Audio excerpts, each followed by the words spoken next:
L'ouverture de Monsieur le Président de la République François Mitterrand lors de la conférence sur la sécurité et la coopération en Europe, Paris le 19 novembre 1990. Je déclare officiellement ouverte la réunion des chefs d'État ou de gouvernement des États participant à la conférence de Paris sur la sécurité et la coopération en Europe. Nous allons aborder le point 1 de l'ordre du jour. Celui-ci prévoit aussitôt qu'après l'ouverture sur une allocation chef d'État du pays hôte que je vais donc à présent prononcer. En ce moment exceptionnel, pour un sommet exceptionnel, la France est heureuse de vous accueillir et par ma voix de vous souhaiter la bienvenue. En avance sur le siècle, sur le millénaire, notre rencontre d'aujourd'hui marque la fin d'une époque et par là un commencement comme tous les commencements, riche d'espoir et dont la suite dépendra de notre capacité à concevoir ensemble la paix et le progrès, les méthodes qui y conduiront, les structures qui les sous-tendront. C'est la première fois dans l'histoire que nous assistons à une mutation en profondeur du paysage européen qui ne soit pas la conséquence d'une guerre ou d'une révolution sanglante. À ce propos, certains ont évoqué le congrès de Vienne, mais à Vienne en 1815, les puissances victorieuses avaient remodelé la carte de l'Europe sans se soucier des peuples et de leurs aspirations. La conférence de Paris sera, je l'espère, l'anti-congrès de Vienne, puisqu'autour de cette table ne siègent ni vainqueurs ni vaincus, mais 34 pays égaux en dignité, puisqu'il n'y a pas d'un côté les États et de l'autre les peuples, mais des pays qui sont donnés ou qui devront inéluctablement se donner les institutions et les dirigeants qu'ils auront choisis librement dans le cadre d'États respectueux du droit. Enfin, cette conférence pour la sécurité et la coopération en Europe est également très différente de celles qui l'ont précédée. Naguère, il s'agissait d'aménager les rapports de force. Il convient désormais de fonder une solidarité sur des valeurs partagées. La conjonction des facteurs positifs qui a permis une telle évolution ne s'est pas faite par hasard. Elle découle de l'initiative prise à Helsinki il y a 4 ans et réitérée en 1989, celle de fixer des rendez-vous où l'Europe, les États-Unis d'Amérique et le Canada tenteraient en se concertant de réduire peu à peu les antagonismes nés de l'opposition des idéologies et des modes de vie qu'exaspérait la course aux armements. Constatons qu'en dépit d'échecs, de recul, de pétinements diplomatiques et politiques, l'entreprise a réussi, ou du moins qu'elle a déjà réussi à nous réunir autour d'un même projet. Cela n'a été possible que par l'engagement des États-Unis d'Amérique et de l'Union soviétique de renoncer aux surenchères et par l'action de ceux qui, certains, sont présents dans cette salle d'un texte dénigré, au départ comme chiffon de papier, ont fait l'étendard de leur libération, qu'un juste hommage leur soit rendu. Les événements qui ont secoué et bouleversé l'Europe centrale et orientale ont fait le reste.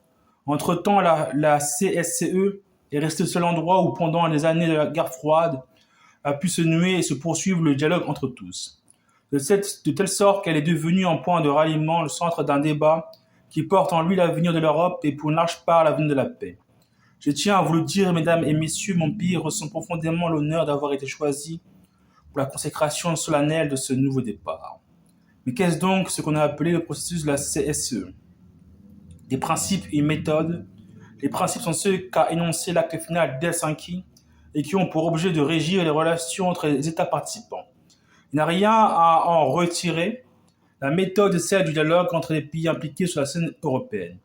C'est aussi le droit de tous à la parole préférée à tête de quelques-uns. Eh bien, la méthode a fait ses preuves, conservons-la. Les principes demeurent, appliquons-les. Pendant 40 ans, nous avons connu en Europe la stabilité sans la liberté. Nous voulons désormais la liberté dans la stabilité. En transcendant la logique des blocs, en réintroduisant les pays neutres et non alignés comme acteurs à part entière. La CSCE a mis en œuvre une pédagogie d'ouverture, de l'échange. J'ajouterais une pédagogie de la liberté qui apparaît maintenant telle qu'elle est, l'autre terme d'une alternative qui n'avait réservé au monde jusque-là que la confrontation et la guerre. Quand tout paraissait figé, les partenaires de la CSCE ont cru au changement et le changement s'est produit, au prix d'une accélération soudaine dont l'ampleur et la rapidité n'ont pas fini d'étonner les historiens de demain, comme elles ont surpris tout en les émerveillant nos contemporains. Mais comment se présente cette Europe qui s'éveille à elle-même ? Nous ne l'aurons pas, la menace militaire classique s'est fortement atténuée, elle n'a pas disparu. Les régimes despotiques ont été abattus, la démocratie qui se lève sur leur ruine est encore fragile, la liberté est partout proclamée, les vieilles habitudes de pensée subsistent. Le déroulement pacifique des révolutions ne doit pas dissimuler l'étendue du chemin qui reste à parcourir.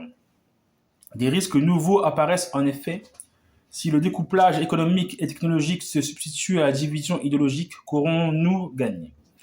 Partout, la politique est allée plus vite que l'économie. Ce décalage est générateur de frustration, de tensions sociales ou de surcroît, l'environnement est ravagé. On ne comblera ce décalage que par un effort collectif de solidarité pour soutenir des économies délabrées et les aider à se réinsérer dans des circuits mondiaux.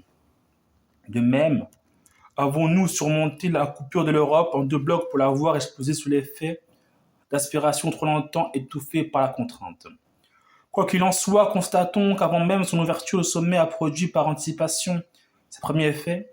D'abord, nous venons de signer le traité de toutes les forces conventionnelles qui, par le nombre des pays visés, par l'ampleur des réductions qu'il prévoit, par le régime de vérification qu'il instaure, n'a pas d'équivalent. Ensuite, par une déclaration solennelle, les États membres de l'Alliance Atlantique et du Pacte de Varsovie proclament qu'ils ne sont plus des adversaires. Enfin, nous enregistrons dans notre document final le traité de Moscou sous le règlement de la question allemande. Cette question essentielle a été résolue de façon exemplaire dans tous ses aspects, y compris celui des frontières. C'est ainsi que le traité germano-polonais a été signé la semaine dernière. Serons-nous allés aussi vite en besogne sur la perspective de notre rencontre d'aujourd'hui, dont l'initiative revient à M. Gorbatchev, que je tiens à remercier? Je souhaite que l'élan imprimé aux négociations sur le désarmement ne retombe pas. Les États-Unis d'Amérique et l'Union soviétique espèrent signer à brève échéance un premier accord de réduction de leur armement nucléaire stratégique, amorce un mouvement plus vaste qui devra aboutir aussi à l'élimination des armes chimiques et biologiques. Après l'étape franchie ce matin, il restera à éliminer sur le sol européen bien des matériels de guerre, à réduire toujours les effectifs, à élargir les discussions aux pays non membres des alliances. La création à Vienne d'un centre de prévention des conflits chargé dans un premier temps de l'application des mesures de confiance épaulera cette démarche. Toute procédure qui permettra d'éviter que des situations d'instabilité ne dégénèrent en crise ouverte sera la bienvenue. C'est dans cette intention que la France a proposé à Vienne le règlement pacifique des différends par la conciliation. Façon de faire qui me paraît répondre à l'attente exprimée par beaucoup d'autres d'entre nous. D'importants progrès ont été accomplis en matière de droits de l'homme, rendra irréversibles les acquis encore précaires en transformant les droits proclamés en droits garantis. Des mécanismes d'observation et d'enquête y pourvoiront utilement.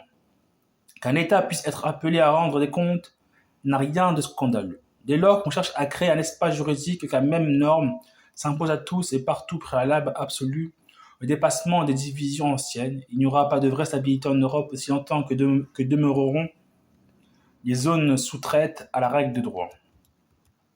Nous allons doter la CSCE des structures qui assureront la continuité de son action, une plus grande régularité de nos rencontres et de celle de nos ministères. Des organes techniques permanents, dont un secrétariat qui siégera à Prague, une assemblée des parlementaires de nos pays.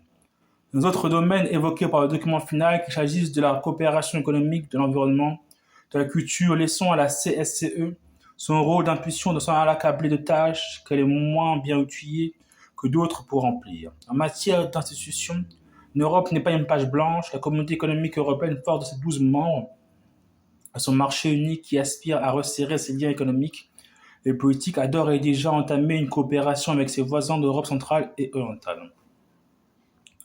La Banque européenne pour la reconstruction et le développement, à côté d'autres institutions internationales, disposera de l'an prochain d'un immense champ d'action. Le Conseil de l'Europe verra son rôle accroître avec l'adhésion d'autres pays. Autant d'organismes dont il convient de faire converger l'action vers l'objectif commun, celui d'une Europe démocratique, pacifique et prospère. Cela même qui, un jour, je l'espère, se confédérera. Mesdames et messieurs, nous représentons ici plus d'un milliard d'hommes, mais je n'oublie pas le reste du monde qu'aujourd'hui je regarde aussi à Paris et qui nous écoute. Et je lui dis, vous avez les mêmes droits à la coopération, vous avez les mêmes droits à la sécurité, et j'ajoute, vous avez les mêmes droits au développement. C'est pour cela qu'il faut établir partout dans le monde le règne du droit.